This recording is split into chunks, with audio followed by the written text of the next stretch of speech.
Greetings, fellow scribes! Welcome back to the archive! This week, I conclude my series talking about Exalted 3rd Edition by taking a look at character creation and touching a little bit on character advancement. One of the things that sort of makes Exalted interesting is that there's this principle with the character creation for the different types of Exalted. They're all at different power levels. And these are generally considered to represent that some types of Exalted have more formal training, while others have more raw inherent power. But every type of Exalted is not going to be equal.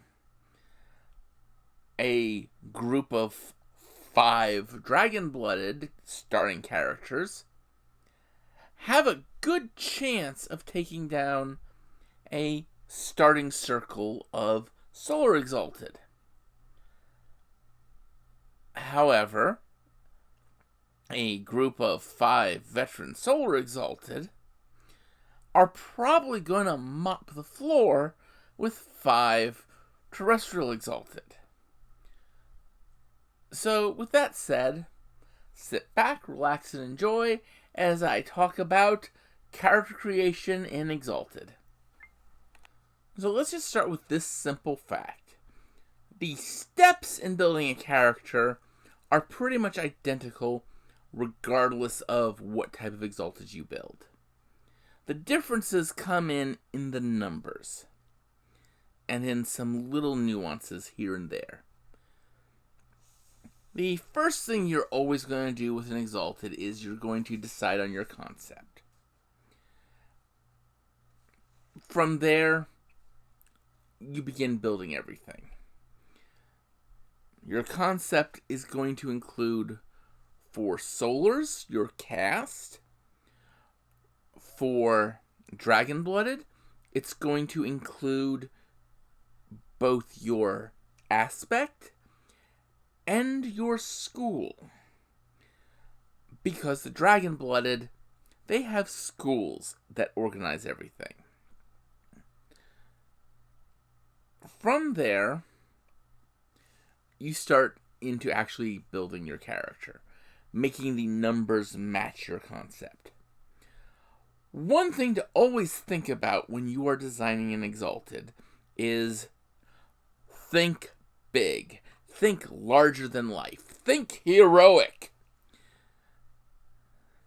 You are building like a prototype of Sinbad the Sailor, for example.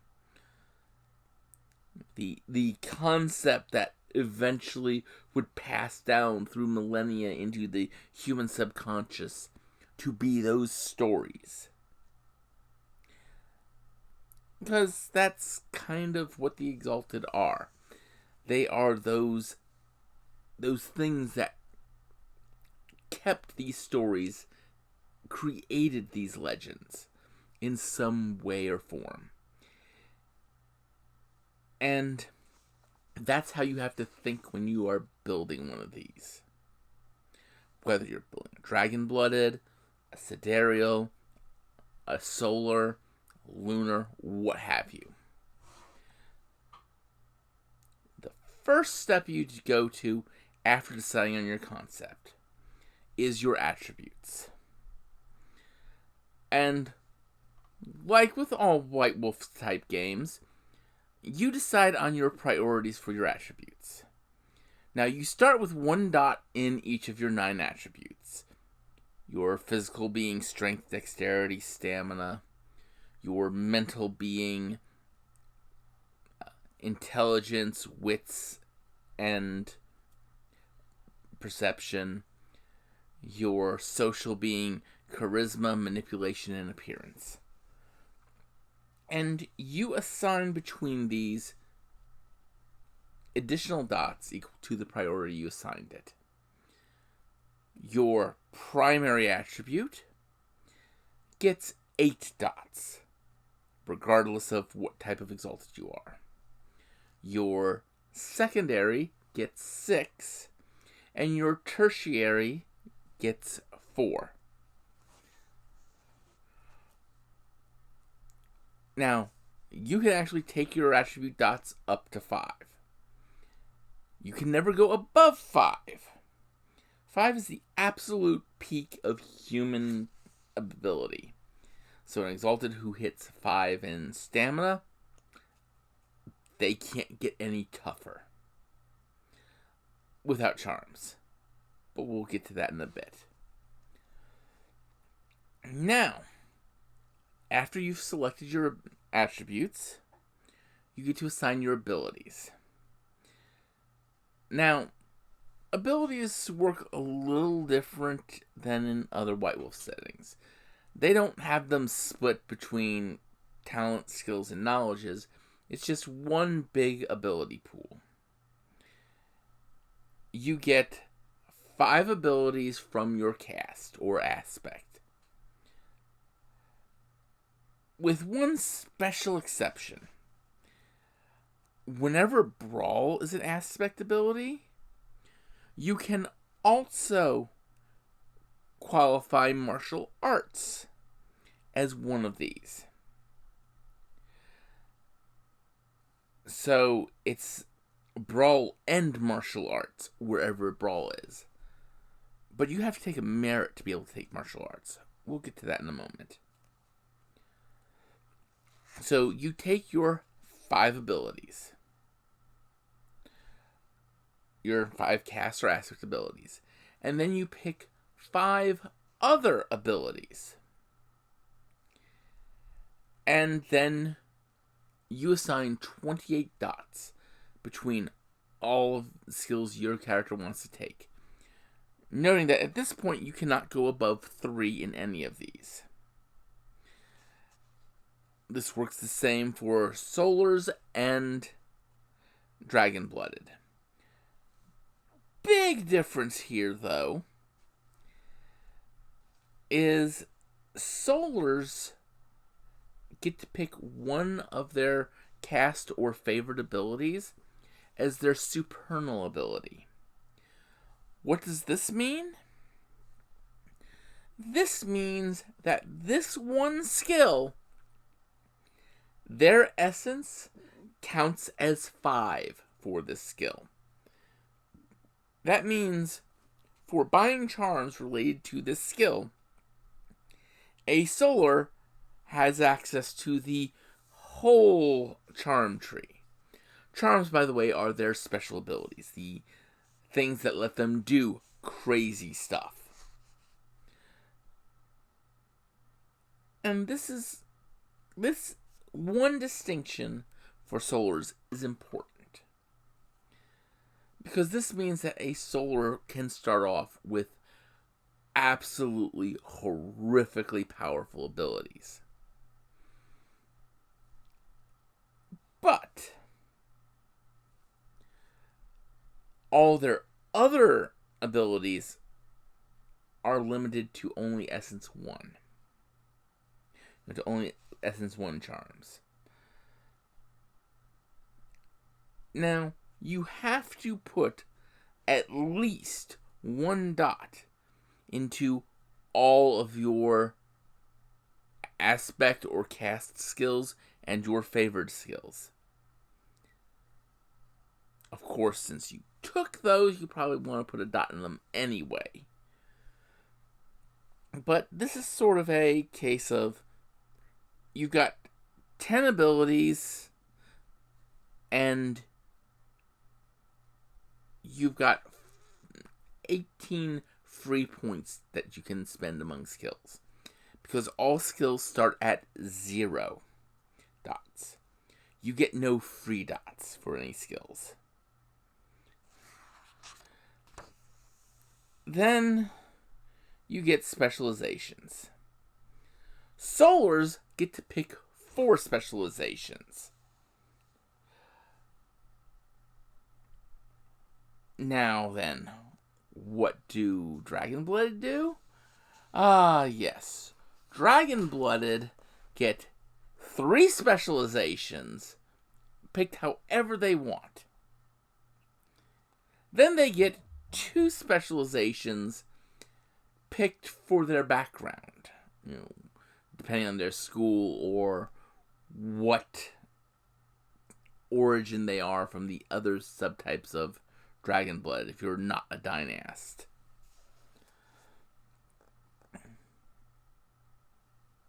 After you have picked your specializations and your skills, you move to merits. Now, merits are an interesting thing. You have, if you are a Solar Exalted, you have 10 points of merits. If you are a Dragon-Blooded, you have 13. This is because the Dragon-Blood are out in the world longer. Most Solars have just recently exalted, while most Dragon-Blooded have been out doing things. And merits can be used to buy a number of things. They can be used to buy resources, true. But they can also be used to buy some special abilities that aren't powered by your essence. Like poison resistance. There are abilities that grant you peripheral poison resistance. Martial arts. See, if you want to be a martial artist, you not only have to take Brawl, a 1 dot in Brawl, minimum, to qualify for the 4 dot merit, but you also have to allocate points to the martial arts skill. But martial arts has some ridiculously powerful charms in the fighting styles. There are actually styles that you're killing people by not moving. Like, no, seriously, it's your opponent can't see you striking them, or doesn't know that you're striking them. Yeah. But that, of course, gets into the charms. But that's the thing. The Solars have less merits. They don't have as much resources in the world to pull on as a Dragon-Blooded. And then we come to charm selection. Solars get 15 charms. That's it. Terrestrial Exalted, the Dragon-Blooded, have 15 charms plus 5 excellencies picked from either their aspect or favored abilities,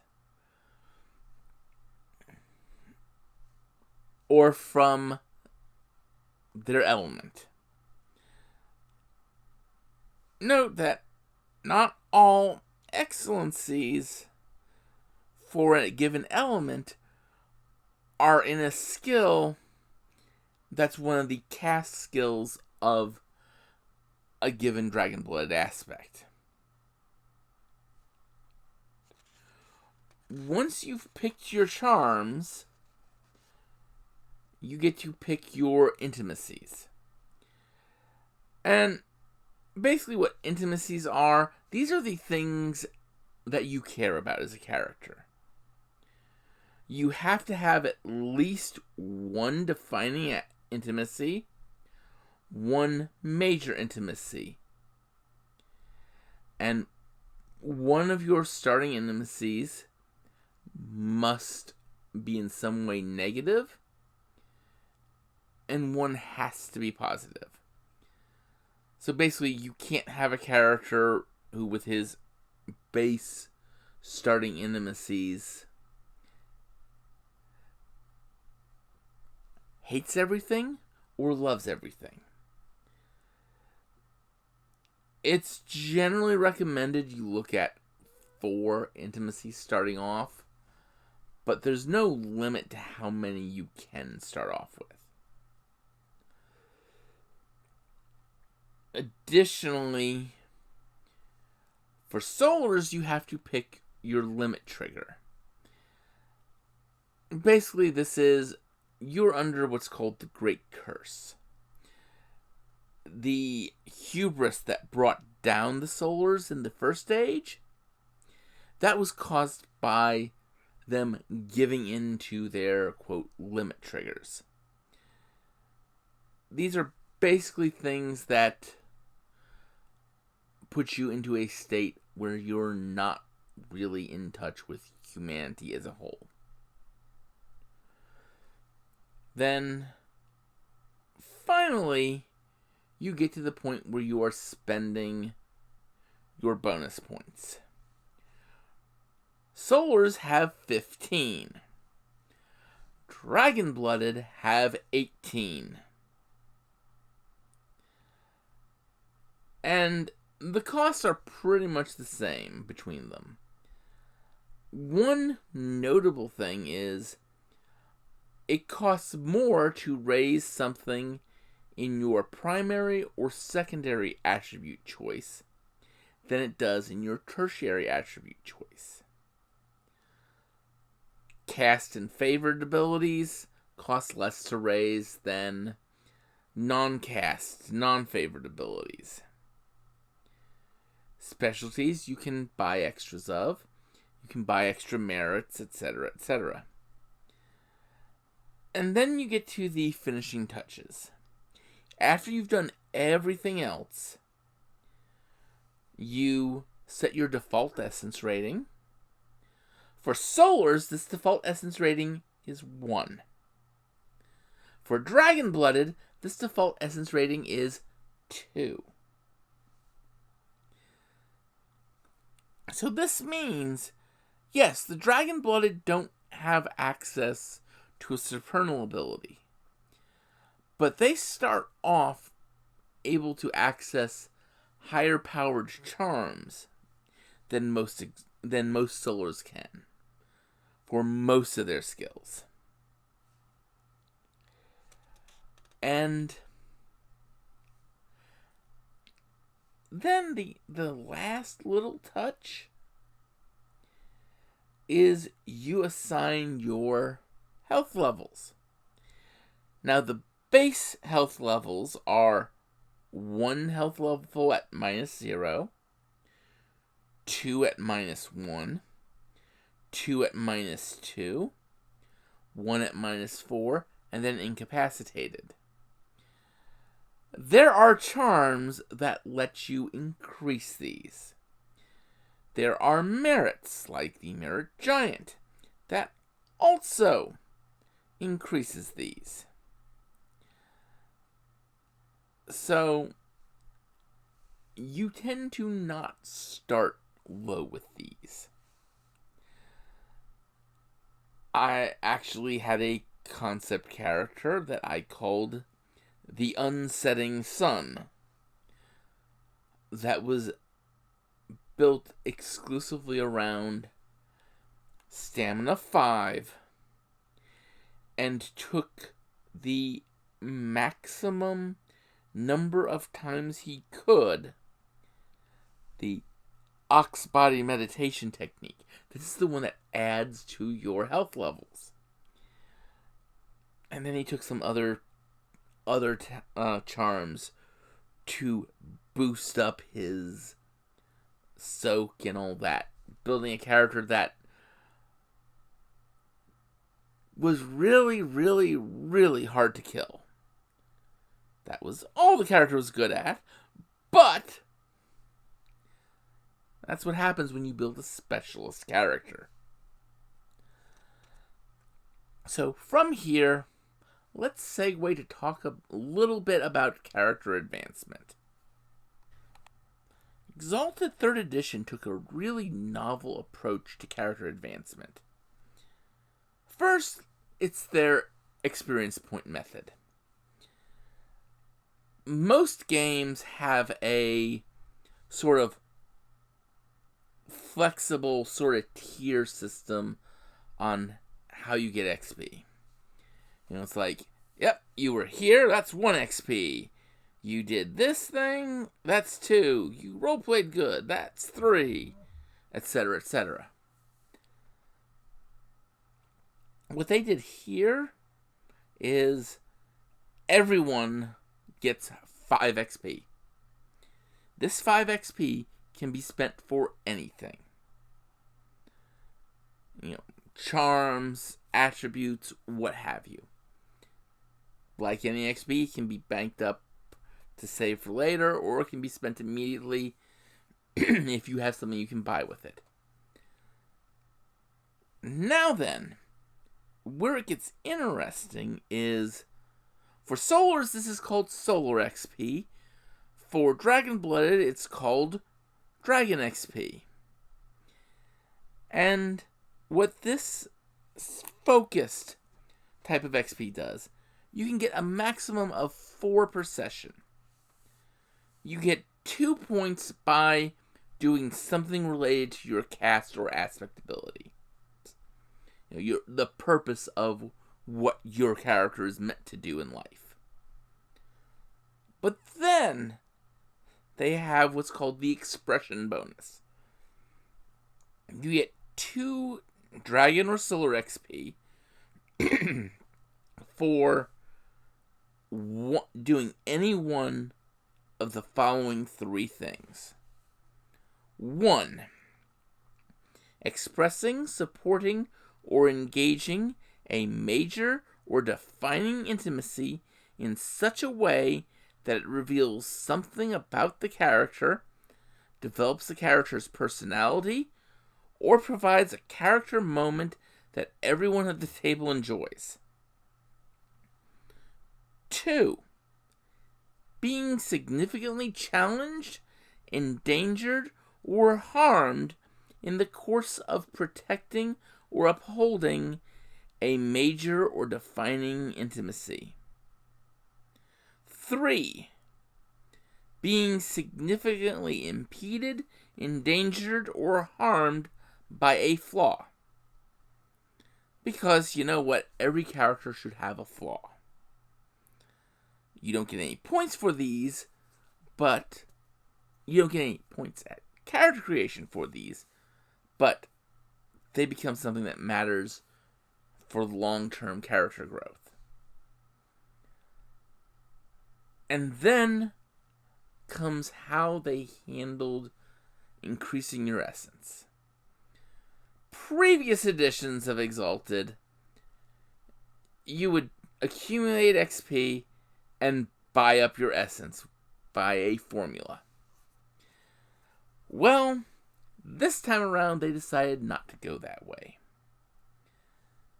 Instead, it's every XP you spend is you need to keep track of.